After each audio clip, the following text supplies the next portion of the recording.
Is the EU's food authority right about glyphosate being safe? Glyphosate, the active substance in many popular weed killers, is currently controversial in the EU. The chemical's license runs out by the end of this year, and the question is whether it will be renewed. EFSA, the European Food Safety Authority, stated in a risk assessment on the 6th of July that glyphosate was safe enough to be used in agriculture. Let's see what's missing from that conclusion. To start, EFSA's mission is to give scientific advice on risks associated with the food chain, from farm to fork. The agency has conducted a so-called peer review on glyphosate, meaning that it examined thousands of studies related to human and animal health and the environment.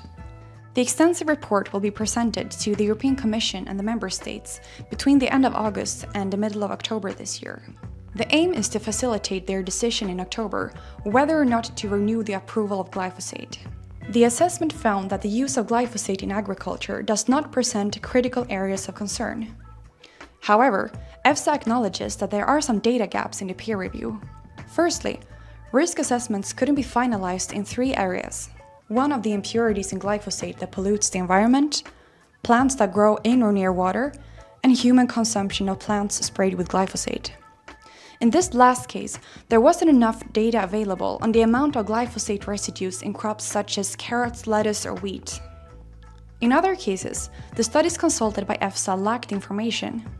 For example, in the case of glyphosate-based pesticide that the whole evaluation is about, there wasn't enough data available to assess the toxicity of one of the main components. The report also states that the available information does not allow firm conclusions to be drawn on the matter of biodiversity.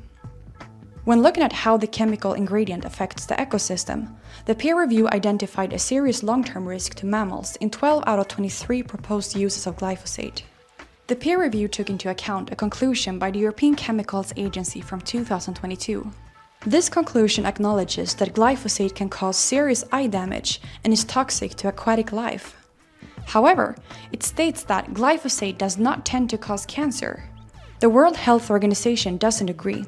In 2015, it classified glyphosate as probably carcinogenic to humans. Despite all these concerns and gray areas, EFSA's report greenlights glyphosate. To conclude, it seems that EFSA would need some more information to know for sure whether glyphosate is totally safe.